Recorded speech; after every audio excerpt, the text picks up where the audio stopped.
बोलो सियावर रामचंद्र की जय। राम कथा के रस के तुम भक्त रासुमति धीर। आई सुवासन करिय प्रभु तेज पुंज कपिवीर। लखन सिया रामचंद्र की जय। कल का प्रसंग था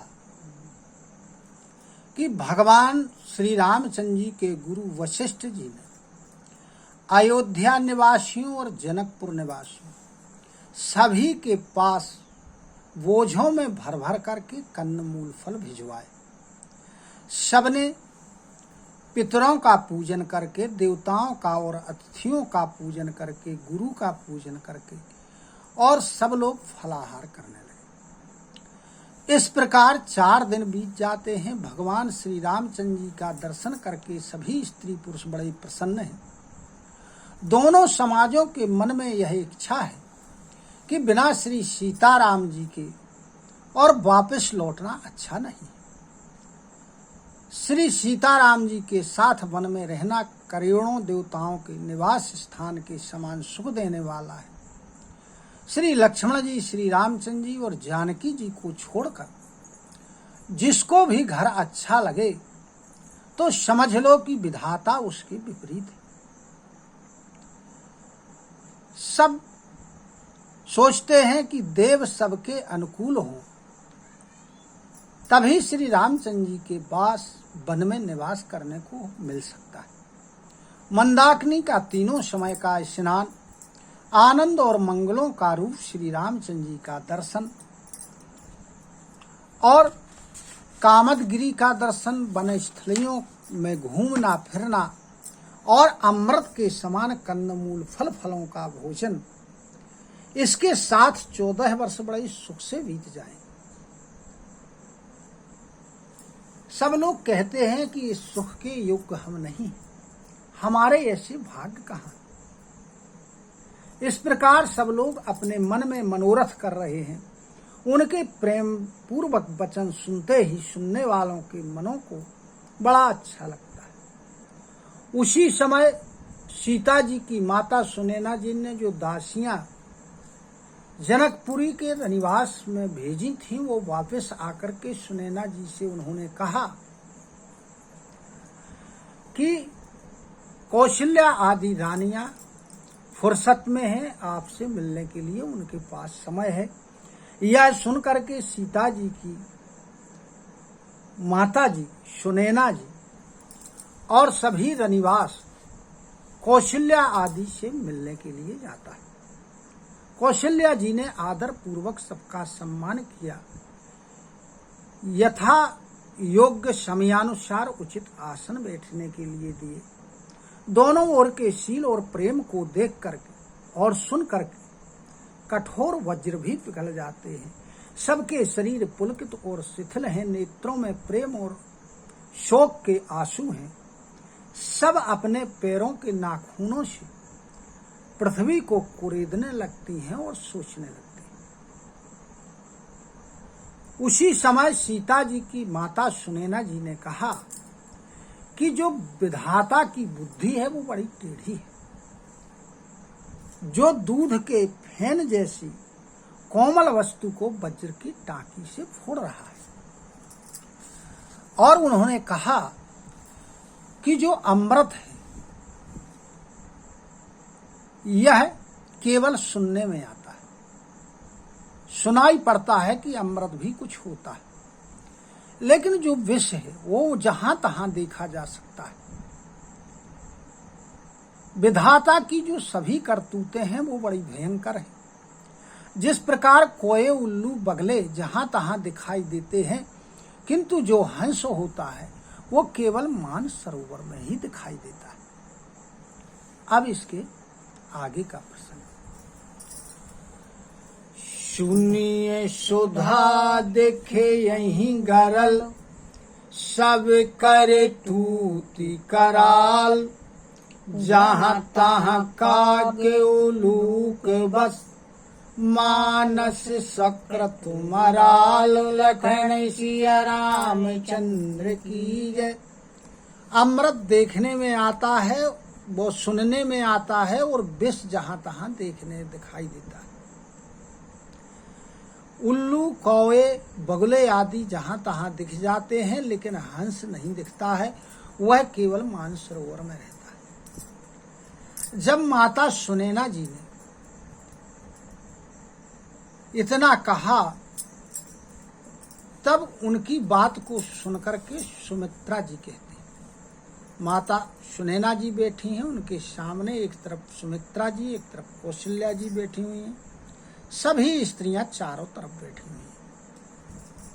सुमित्रा जी कहती हैं, सुनी ससोच कहे देवी सुमित्रा, विधि गति बड़ी विपरीत विचित्रा, जो सृजी पालई हरई वहोरी, बाल केली सम विधि मति भोरी।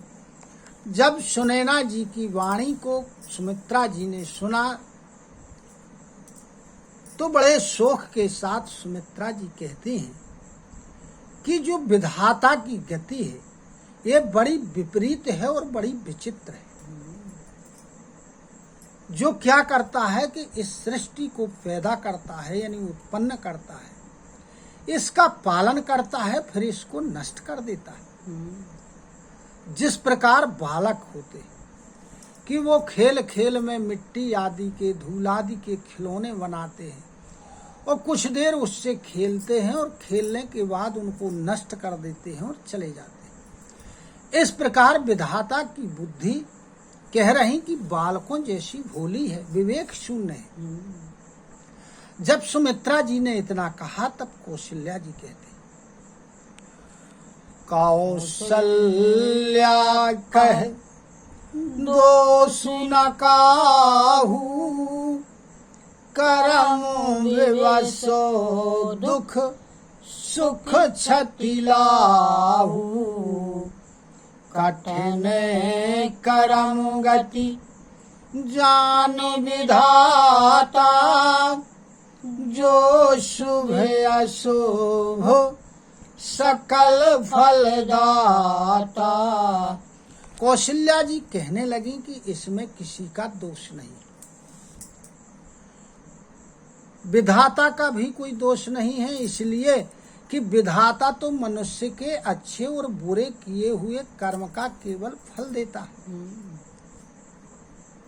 इसलिए कर्म के विवश मनुष्य को दुख सुख हानि लाभ ये सब प्राप्त होते हैं। और कहती हैं कि जो कर्मों की गति है वो बड़ी कठिन है, जानी नहीं जाती। गहनाम करणों गति, यानी कर्मों की जो गति है वो बड़ी कठिन है, गहन है, समझ में नहीं आने वाली। उसे केवल विधाता ही जानता है, जो शुभ और अशुभ सभी प्रकार के कर्मों के फलों का देने वाला है। ईश्वर जाई शीश सब ही के, उत्पत्ति स्थिति लय बिसहु अमी के, देवी मोह बस सोचिय वादी, विधि प्रपंचु वस अचल अनादि। कौशल्या जी कहती हैं कि सभी कुछ ईश्वर की आज्ञा से सभी के सिर पर है। उत्पत्ति स्थिति प्रलय अमृत और विष सब सिर पर है। ये सब ईश्वर के अधीन है, विधाता के अधीन है। हे देवी, जो हम आप सोच करते हैं ये मोह के बस में होकर के करते हैं और ये व्यर्थ है। क्योंकि जो विधाता का यह प्रपंच है, ये संसार जो है, ये अचल है, अनादि है। हमेशा से विधाता का ये प्रपंच चल रहा है और चलता रहेगा। भूपति जी अब मरा मोर आनी, सोचिए सखी लखी निज हित हानि। सिए मातु कहे सत्य सुबानी, सुकृति अवधि अवधपति रानी। कहने लगी माता कौशल्या की राजा दशरथ जी के मरने और जीने की बात हम आप अपने हृदय में याद करके जो चिंता करते हैं, वह तो है सखी हम अपनी हानि को देखकर कि उनके द्वारा हमारा हित था और अब उस हित की हानि हो गई है, तो अपने स्वार्थवश चिंता कर रही हैं हम। तब सीता जी की माता सुनैना जी ने कहा कि आपका कहना सत्य है, और क्यों ना आप ऐसा कहेंगी, क्यों ना हो, क्योंकि आप तो पुण्यात्माओं के सीमा रूप अवधपति श्री दशरथ जी की ही तो रानी, भला आप ऐसा क्यों नहीं कहेंगे। लखन राम सिय जाहूं बन, भल परिणाम न पोचू। गहिवर हिये कहे कौशिला, मोहि भरत करे सोच। लखन सिय रामचंद्र की जय। तब माता कौशल्या कहती हैं और बड़े दुख के साथ कि श्री राम लक्ष्मण और सीता वन को जाएं, इसका परिणाम तो अच्छा ही होगा, इसकी मुझे कोई चिंता नहीं, लेकिन मुझे तो केवल भरत जी की चिंता है। ईशे प्रसाद आशीष तुम्हारी, सुत सुत बधू देव सरिवारी। रामो शपथ में कीन्ही न काऊ, सो करी कहाऊं सखी सती भाऊ।